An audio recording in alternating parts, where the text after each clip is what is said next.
남순구역이 다 나와서 찬양을 해서 저도 빠질 수가 없어서 마지막 절에 나왔습니다.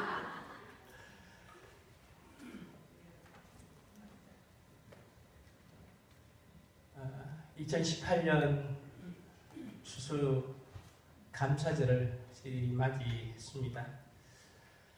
해마다 우리는 추수 감사절을 절기로 맞습니다.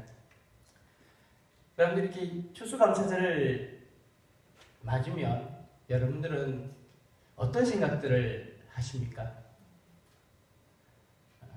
그냥 올해도 추수 감사절 또 절기가 왔구나. 뭐 그런 생각으로 하루 또 지나가십니까?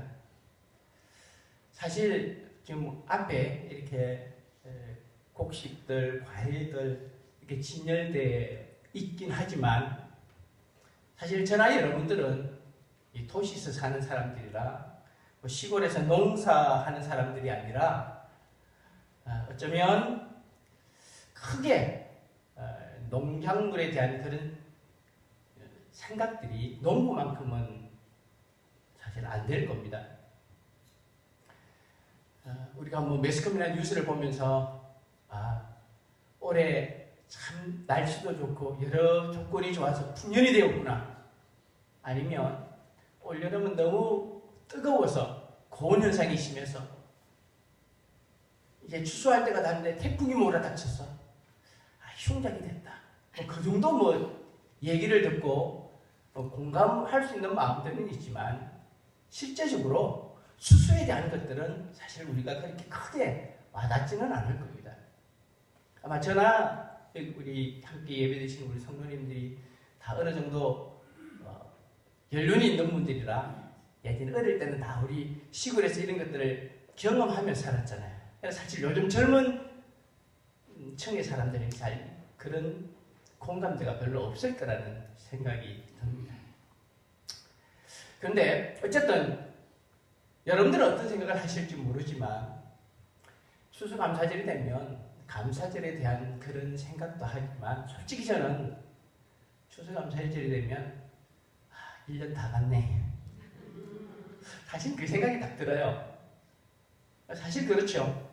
우리 교회 역상으로 보면 11월 셋째 주잖아요. 그죠? 우리 교회는 10월 달에 추수감사절로 지키긴 하지만 교회력상으로 보면 11월 셋째 주에 아직도 우리가 추수감사절이라고 되어 있어요. 자, 그러다 보니까 교회력상으로 제일 마지막 절기가 바로 추수감사절입니다.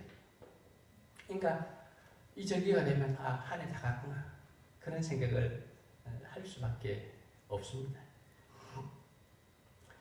그래서 우리는 이 절기를 통해서 한 해 동안 함께 하시고 우리의 삶의 은혜를 베푸시고 필요한 것들을 공급해 주신 하나님께 대한 감사함과 더불어서 또 지나온 한 해를 돌아보고 또 생각해보는 그런 시간도 우리가 가져야 될 거라 그런 생각을 하게 됩니다.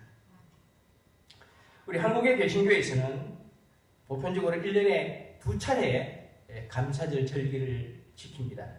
하나는 맥추감사절이고 또 하나는 추수감사절입니다. 구약성경에 보면 이스라엘 백성들은 세 번의 큰 명절을 지켰음을 알 수가 있습니다. 오늘 우리가 신명기 16장의 좀 뒷부분만 읽었지만 앞에 전체적으로 보면 세 가지 명절에 대해서 다 얘기를 하고 있습니다. 몇 주 전에 우리 추석 지난 다음 주일날 우리 신경래 목사님이 이스라엘의 명절에 대한 말씀을 드린 적 메시지를 선포한 적이 있죠. 기억나십니까? 그러면 기억이 안 나셔야 제가 오늘 설교하기 좋죠. 감사합니다. 기억하고 계시면 제가 설교하기 힘들잖아요. 자, 그 첫째가 바로 이스라엘 백성들이 애굽 땅 종되었던 곳에서 탈출한 것을 기념하는 무교절, 그러니까 6월절을 포함해서 일주일간의 기간, 그 무교절이라고 그러죠. 그 절기가 있습니다. 그리고 두 번째는 7.7절. 이 절기는 다른 말로 맥추절, 오순절, 초실절 그렇게 표현하긴 합니다. 근데 같은 절기입니다. 유월절 이후 50일째 되는 날에 지키는 절기입니다. 그리고 이날에 바로 미래 처음 익은 열매를 하나님 앞에 드렸던 그런 절기입니다. 그리고 세 번째가 초막절입니다. 이 절기는 또는 장막절 또는 수장절 그렇게 말하기도 합니다. 이 절기는 가을에 지키는 절기입니다. 그래서 이 절기는 추수감사제인 동시에 이스라엘 백성들이 광야의 40년의 삶을 기억하면서 그들이 장막 생활했던 것을 기념하기 위해서 지켜진 그런 절기였습니다. 자, 그런데 이 세 가지 절기의 특징이 있어요. 이 절기의 특징이 뭐냐면 이스라엘 백성들 중에 12세 이상의 모든 남자는 필히 참석해야 한다는 것입니다. 우리 예전에 누가복음 2장에 볼 때 예수님께서 12살 되는 해에 부모님 따라서 예루살렘에 올라갔던 거 여러분들 기억하시죠? 그것도 다 여기 율법에 제한이 되는 겁니다.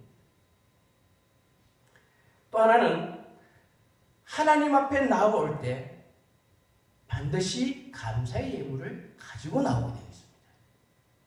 그리고 마지막으로는 바로 이 절기 때는 객과 고아와 과부들, 다시 말해서 주위의 어려운 일들을 돌보아 주어야 하는 의무조항들이 기록이 있습니다. 이 세 가지 절기의 특징입니다. 특별히 이 초막절은 추수에 대한 감사 외에 또 다른 한 가지 의미가 더 들어있어요. 그건 뭐냐면 바로 이 절기를 통해서 이스라엘 백성들이 애굽에서 종되었던 과거의 일을 기억하면서 하나님의 은혜에 대해서 감사하는 그 마음을 다시 점검하는 것입니다. 옛날 과거의 조상들이 광야 생활하던 것, 애굽 땅에서 하나님께서 구출해 내셔서 40년 동안 광야 생활을 할 때 늘 함께 하시고 지켜주셨던 그 하나님의 은혜를 다시 생각하는 것, 되돌아보면서 감사하는 것, 그리고 지금 현재 자신들의 신앙과 삶의 모습이 어떤 것인지 점검하는 그런 시기였습니다.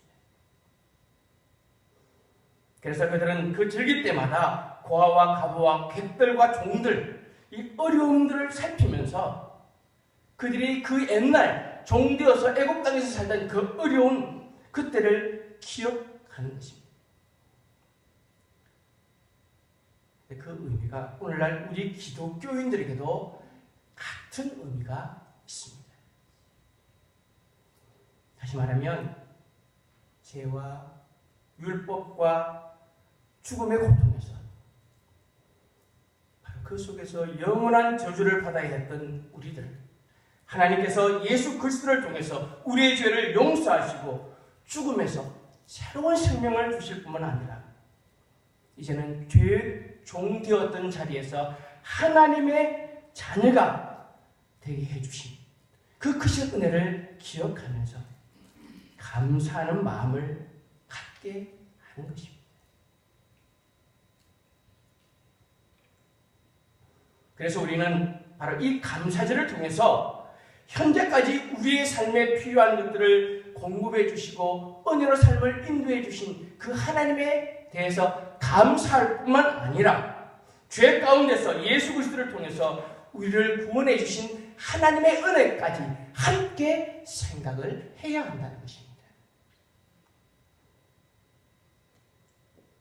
단순히 한 해 우리 농사 잘했구나, 잘 살았구나, 우리 산 것 하나님 감사합니다, 그것으로 끝나는 것이 아니라는 거죠. 그것과 더불어서 우리에게 구원의 은혜를 주신 그 하나님의 구원의 은혜도 함께 생각하고 감사해야 한다는 거죠. 예수 믿는 우리 성도들의 감사는 이런 절기만으로 끝나는 것이 아닙니다. 성경은 우리에게 뭐라고 가르칩니까? 범사에 감사하라, 그렇게 말씀합니다. 무슨 말이죠? 언제, 어디서나, 어떤 조건에서도 하나님께 감사하며 살아야 한다는 것입니다. 사실 이 감사라는 것은 자기 스스로의 결단이기도 하지만 자신의 신앙과 사랑을 증명하는 표시이기 때문에 그렇습니다.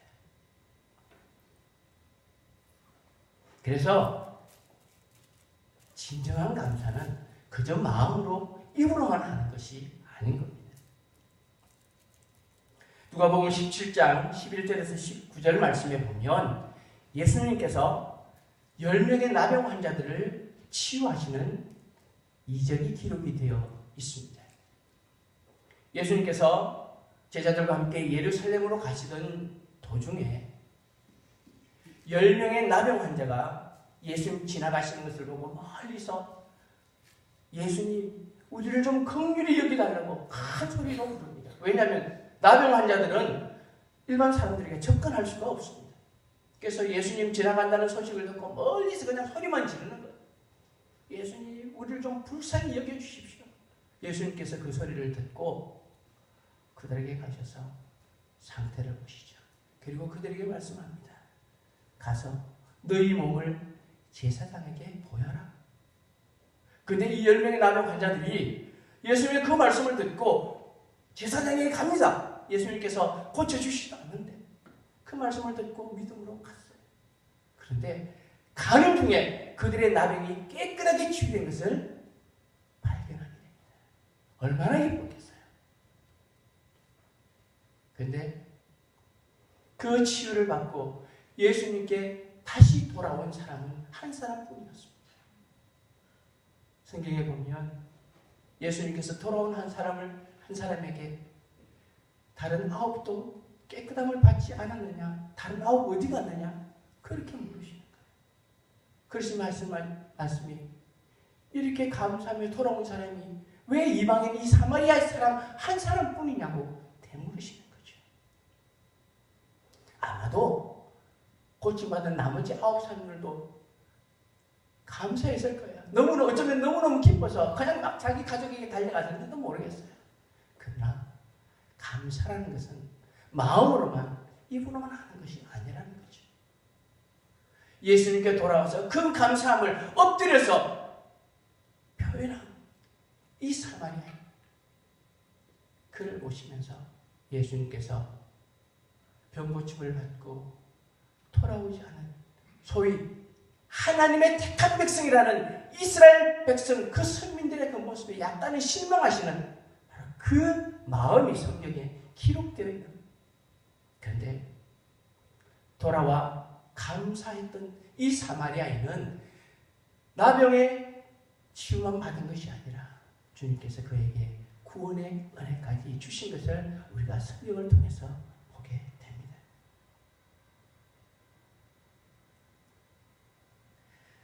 사랑하는 성도님들, 그렇다면 오늘을 살아가는 저나 여러분, 우리의 신앙과 우리의 감사 생활은 과연 어떻습니까? 내가 잘 살 때, 내가 잘 될 때, 건강할 때, 형통할 때, 평안할 때, 그때 감사하십니까? 그런데 내 일이 잘 안 되고, 잘 안 풀리고, 몸이 아프고, 힘들고, 고통스러울 때 여러분은 어떤 반응을 하십니까? 그때는 불평하거나 원망하지 않으십니까? 그런 조건적인 감사는 예수 안 믿는 사람도 누구나 다 하는 겁니다. 우리만 하는 게 아니죠. 안 믿는 사람도 얼마든지 하는 겁니다.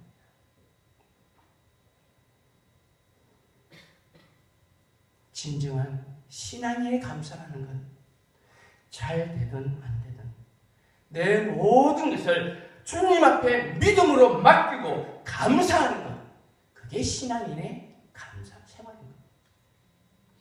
이게 바로 데살로니가 5장 18절에 기록된 말씀과 같이 우리를 향한 하나님의 뜻인 겁니다. 이게 바로 예수 안 믿는 사람과 다른 점인 거죠. 범사의 감사. 그게 우리를 향하신 하나님의 뜻이라는 거예요. 성도님들, 하나님의 자녀로서 오늘을 살아가는 우리 자신들의 모습 속에 혹시 옛 이스라엘 백성들처럼 감사의 말과 감사의 자세를 잊고 살아가고 있는 우리는 아닙니까? 만약 우리의 모습이 그렇다면 하나님께서 어쩌면 안타까워하실 겁니다. 그러면 우리가 뭘 감사해야 됩니까? 누구에게 감사해야 됩니까? 그런 걸 생각할 수 있겠죠. 그러나 사실 우리가 조금만 생각해보면 우리가 감사해야 할 조건과 감사해야 할 대상들이 너무너무 많습니다. 가장 가까이는 우리를 낳아주시고 길러주시고 사랑해주시는 우리 부모님들에게 그 감사가 얼마나, 그 은혜가 얼마나 큽니까? 또 우리가 성장하는 동안 우리를 바른 사람 되라고 가르쳐 주시고 교육하시고 옳은 길로 인도해 주신 우리 스승들, 우리 선생님들도 계시잖아요. 그분의 은혜 얼마나 감사한 일입니까? 어버이날, 스승의 날 그래서 만드는 것 아닙니까? 뿐입니까? 내가 힘들고 어려울 때 내 곁에서 나를 이해해주고 사랑해주고 격려해주는 친구들이 있다는 것, 그 얼마나 고마운 일입니까? 함께 신앙생활을 하면서 나를 위해 기도해주는 믿음의 형제 자매들이 있다는 것, 여러분이 얼마나 행복한 일인지 모릅니다. 이게 감사한 일이죠. 여러분 이런 사람 없으면 불행한 사람이에요. 우리가 조금만 주위를 살펴보면 모든 것이 내가 감사해야 할 대상과 조건들로 가득 차 있다는 것을 사실 우리가 발견하게 되는 겁니다. 그러나 무엇보다도 우리가 감사해야 할 첫 번째 대상은 바로 하나님이십니다. 왜 우리가 하나님 앞에 감사해야 할까요? 그건 분명합니다. 어쩌면 제가 이렇게 표현하면 맨날 듣는 얘기 식상합니다 라고 표현하실 수 있지만 하나님은 이 세상을 만드신 창조하신 창조주십니다. 그리고 그 창조한 것을 우리가 살아갈 수 있도록 우리에게 모든 것을 허락해 주신 분입니다. 우리에게 생명을 주셨고 우리가 살아가는 데 필요한 모든 것을 공급해 주시는 원천이요 근본이시기 때문입니다. 그 하나님은 영원 불변의 하나님이십니다. 오늘 우리 시편 136편 1절의 말씀이 그렇잖아요. 여호와께 감사하라. 그는 선하시며 그 인자하심이 뭐하다고요? 영원하다.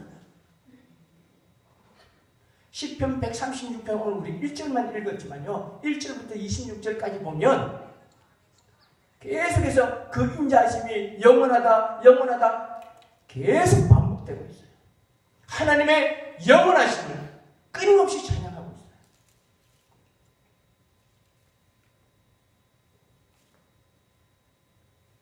우리 사람들은 너무 쉽게 변하는 존재들입니다. 감정, 정서, 생각, 행동. 여러분 가변차선 아시죠? 시간의 때에 따라서 이렇게 차가 가고 못 가게 하는 또 그거와 같아요. 시시각각 변해요. 웃다가도 울고 울다가도 웃고 친한 사이가 됐다가 원수가 되고 원수가 됐다가 친한 사이가 된다.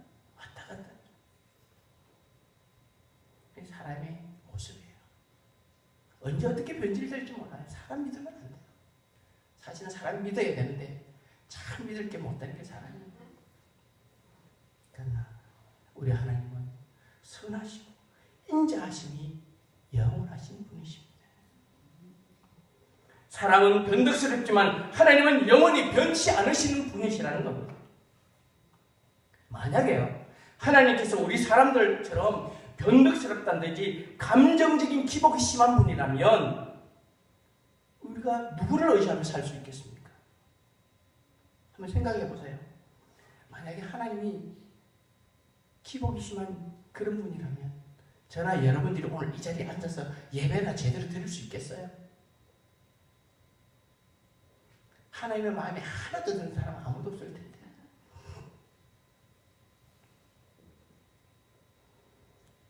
변함없는 하나님의 은혜와 사랑으로 우리를 긍휼히 여기시고 우리의 죄를 용서해 주시고 지키시고 도와주시는 바로 그 하나님께, 변함없는 그 하나님 앞에 우리는 날마다 감사하며 살아야 하는 것입니다.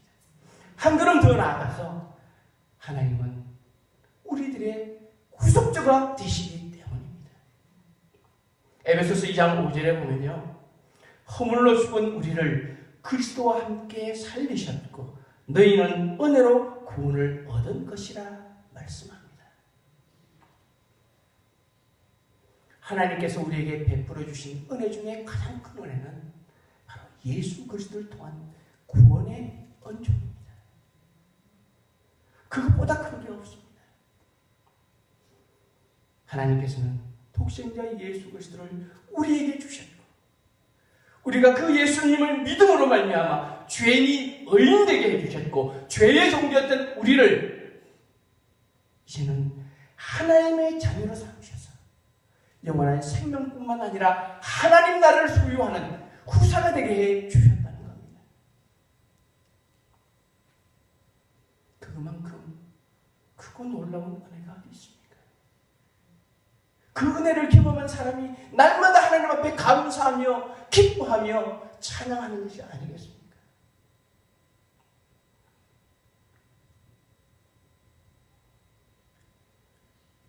감사라는 건 공식이 있어요. 여러분들 혹시 스쿼시라는 운동 아시는지 모르겠어요. 요즘은 잘 안 하는데 한때 이게 유행이었거든요. 스쿼시라는 운동 여러분들 보셨나요? 혼자서 테니스하고 비슷한데 혼자서 벽을 향해서 공 치는 거거든요. 벽을 향해서 공 치니까 공이 어떻게 있어요? 벽에 맞고 다시 들어오겠죠. 그럼 계속 치는 거예요. 벽에 맞고 나고 못하게. 그걸 스쿼시라고 할 때 혼자서 참 희한해요. 그죠? 근데 그게 참 운동이 됩니다. 근데 벽을 향해서 공을 치면요, 그 공은 항상 벽을 맞고 내게로 다시 돌아옵니다. 반작용이 있는 거죠.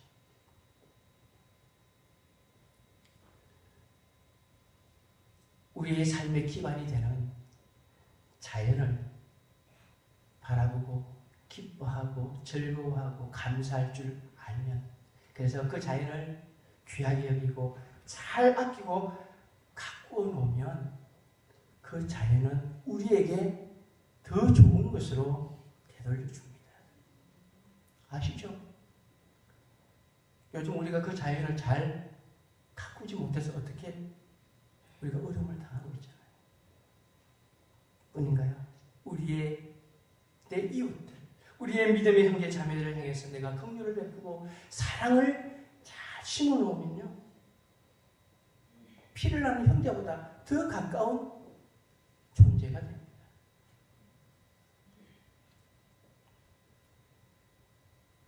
마찬가지로 우리가 하나님 앞에 정말 감사한 마음으로 고백하고 주님 앞에 감사한 삶을 살아가면 하나님께서 우리로 하여금 더 많은 감사의 조건들이 넘치도록 은혜를 베풀어 주신다는 사실입니다. 그래서 감사를 비유해서 메아리가 왔다고 말씀합니다. 요즘 단풍치기가 산에 많이 올라가시죠? 요즘은 잘 안 하시더군요. 예전에는 산에 이렇게 등산해서 높은 데 올라가면 뭐 해요? 야호하죠. 그러면 그 야호와 함께 저 산에 부딪혀서 이렇게 되더라고요. 요즘은 하는 사람 잘 못 봤어요. 메아리라는 게 그런 겁니다. 내가 한 번 외치지만 똑같은 소리가 여러 번 반복되어서 다시 내게로 돌아오는 것이죠. 여러분, 이게 공식과도 같은 거예요. 아이들이 하는 수학에만 공식이 있는 게 아니라 감사의 삶의 공식도 똑같아요. 우리도 삶 속에서 불평과 불만이 많아지면 그것이 몇 배가 되어서 다시 내 삶으로 되돌아온다는 겁니다. 욕심이 점점 많아지면 그 욕심이 화가 되어서 내게로 다시 되돌아와요.